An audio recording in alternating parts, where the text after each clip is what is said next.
I, 36 female, am engaged to a wonderful 41 male man, Mike. We both have children from previous relationships. I have a 14-year-old daughter, and he has a 5-year-old son, Luke. Luke's mom is Mike's ex-wife, Ashley. Mike has had some issues with never telling Ashley no about taking Luke on nights we aren't supposed to have him. He's canceled dates with me and family trips, etc., because Ashley asks him out of the blue to take Luke with some frequency. He used to be much worse about it, but he's gotten better and has only been asked as a last resort. Well, this past Friday, sure enough, Ashley calls us asking us to babysit because she has concert tickets for Saturday night. Mike had to work, so he wasn't able to, and then it was turned to me. I had already made plans that evening to have a mom-daughter date with my daughter. I had reserved us mani-pedis and a nice dinner. These mom-daughter dates are important to my daughter and I, since she's going through the mess that is puberty. I told Ashley I had other plans. I figured she's got enough family, friends, and money. She alone makes the same amount Mike and I make, not counting the child support he pays, to figure something out on her own. I was wrong. Saturday came and she was in a tizzy, blowing up Mike and my phone begging us to take Luke that night. I stood firm and told her no and that my time with my daughter was more important to me than her going to some concert. I silenced my phone and took my daughter on our date. We had a wonderful time and had an amazing dinner. We come home to find Mike royally angry with me. Ashley, her friends, and her family spent all evening calling him, yelling at him, telling him how unreasonable and how much of a bee I was for not watching Luke, and that I'm obviously going to be a bad stepmom since I don't care to watch him. Then the custody threats started, how they'll take away Mike's weekends with Luke, etc., and he wasn't able to reach me since I had silenced my phone. It's calmed down a lot since then, but now Ashley is demanding I refund her the $300 she spent on her ticket, since she couldn't go since I refused to watch Luke that night. Mike and I have been saving up money bit by bit to take my daughter and Luke on a trip next year. Mike is just telling me to give her money from it and avoid the fight, but I don't want to. If we give in to these demands, she's going to continue these behaviors and using us. Am I the a-hole for not watching Luke on Saturday? And would I be the a-hole if I don't give her the money she lost? Not the a-hole for not watching Luke, and especially for not paying the ex $300. That's just a bat-crap crazy level of entitlement. But are you sure you want to marry such a cowardly man who lashes out at you because he's too spineless to stand up to his ex? Not the a-hole. That woman needs to learn to respect your boundaries and take no for an answer. Mike also needs to be taking your side on this kind of thing, and it's concerning that he's not. You don't owe her that money, and under those circumstances, you're not obligated to babysit. Not the a-hole, but you don't have an ex-wife problem. You've got a fiancé problem. How dare he get pissy with you after the way that psycho acted? He knew full well what was going on. Why would you accept that kind of reaction? I would feel so betrayed. You need to make it clear, and in no uncertain terms, that this level of manipulation and aggression will not be tolerated. As another commenter brought up, save all the evidence of threats with custody and manipulation of money for the courts.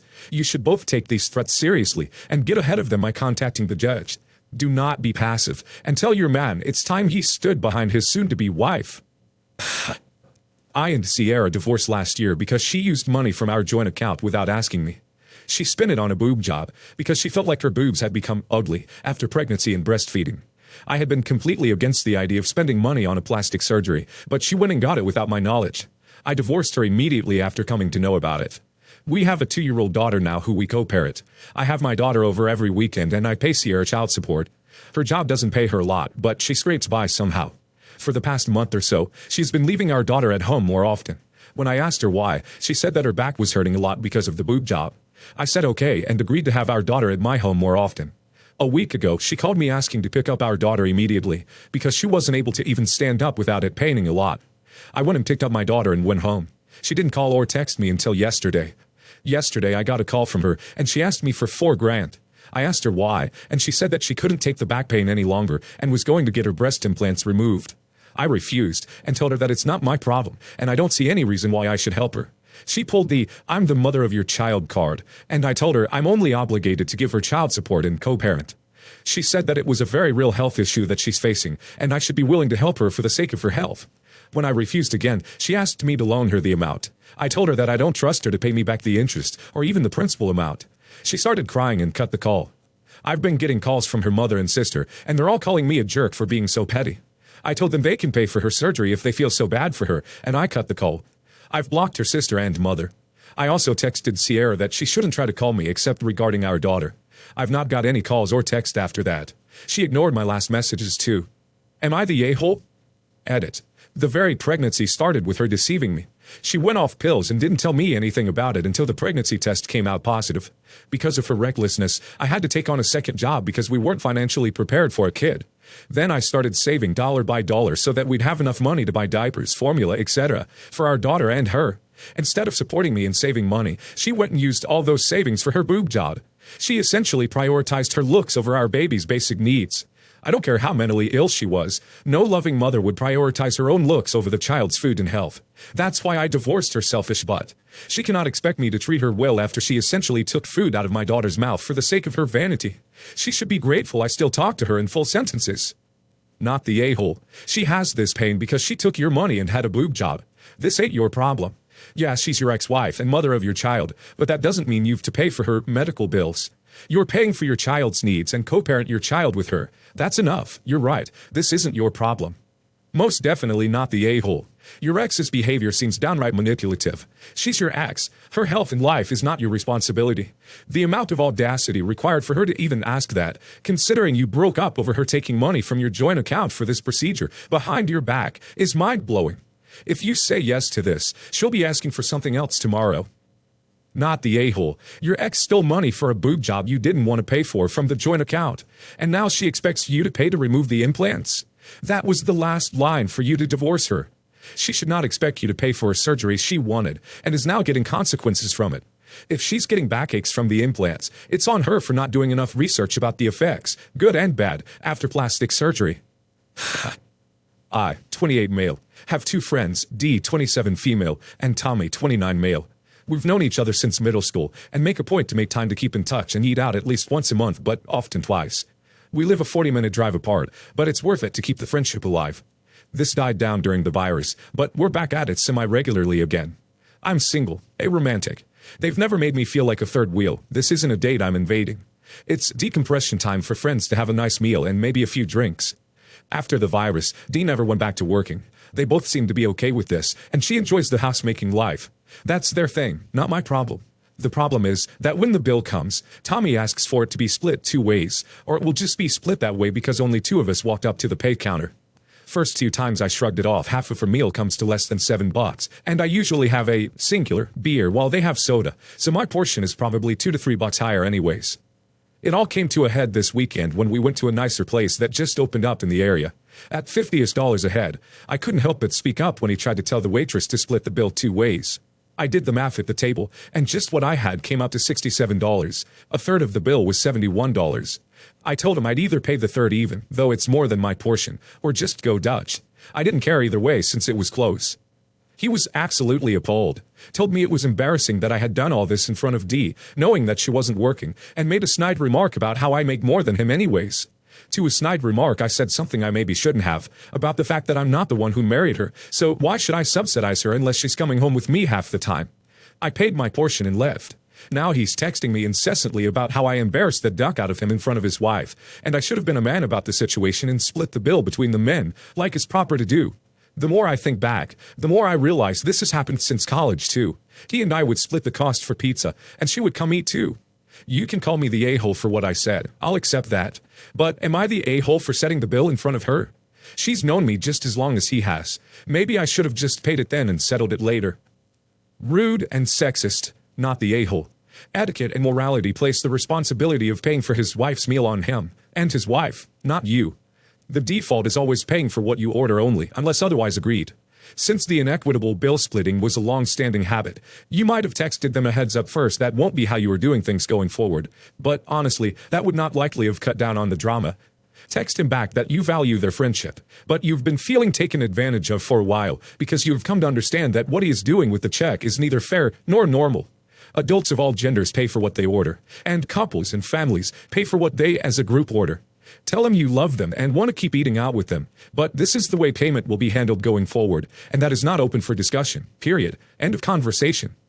Not the a-hole. They come to the restaurant as a family unit, and should therefore be paying for themselves as a family unit. Not to mention that D is opting not to work, and isn't unemployed out of necessity. Not the a-hole. If there's a next time, order a bunch of stuff to take home right at the end, and then before the waiter walks away, tell him or her that you'll be splitting the bill 2 ways. Good idea. My mom told me I should bring 2 or 3 escorts and feed them all and still insist on 50-50, which is a super weird thing for a mom to suggest, S-workers and all. But she's hilarious. My girlfriend is an incredible poet. She's been writing since she was in elementary school and has won contests and awards. Well, I'm a musician, so it works out perfect. I can write good melodies and sing well, but I suck with words. My girlfriend helped me write a couple songs last summer, and my followers loved them. I played them live, too. So we moved in together in March, which seems a little soon, I know, but once the current situation hit, we said duck it, and had her move in with me because her parents are a-holes. Like, raised by narcissist status crap. Anyway, as I was helping her unpack her stuff at my place, I noticed a really old shoebox. As I started to open it, my girlfriend freaked out and snatched the box from me. I laughed, asking what was so special about it, because she was acting like she saw a ghost, and she got super defensive and told me it was bad poetry I wrote in middle school and high school that I'm only holding on to for sentimental value, but I don't want anyone to see it. I tried to convince her to let me read it, but it just made her more mad, so I dropped it. I couldn't stop being curious, though. It was like the shoebox started to taunt me.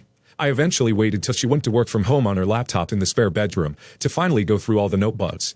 Some of it was really cringe, yeah, but some of it was seriously just as good as her current writing. So all throughout last week, I started working on a new song based on her old poetry. The song turned out awesome, so I posted the SoundCloud link to all my social media accounts, and my fans adored it. I showed her the good reception it was getting so she could see how incredible of a teen poet she was, and she flipped the duck out. She threatened to take me to court if I didn't take it down right away, which I did. But now she's telling me to take down the other 2 songs she helped write, because she can't look at me right now. All I did was show her how talented she's always been, and now she's messaging all of her friends looking for a couch to crash on. I really love this girl. I don't want her to leave. I've apologized, but she says I'm full of it. Hopefully some honest internet feedback will help her understand this isn't worth losing a good thing over. Am I the a-hole here, guys? Oh, sweet summer child, where to start? Oh yeah, you're the a-hole. I hope she sees this and understands she's being really dramatic right now. Oh boy, that is not how you achieve that. You're the a-hole. She told you not to look at it, made that perfectly clear, and you waited until she turned her back so that you could disregard her wishes. It's clear you never even considered respecting her demand to privacy. You're the a-hole. You then took it one step further, took that one thing she didn't want to share, even with her boyfriend, and you shared it on SoundCloud. You're the a-hole. Quick mention for the some of it was really cringe, just to bring her down a bit more. Sorry for not sugarcoating it, but you are a massive a-hole.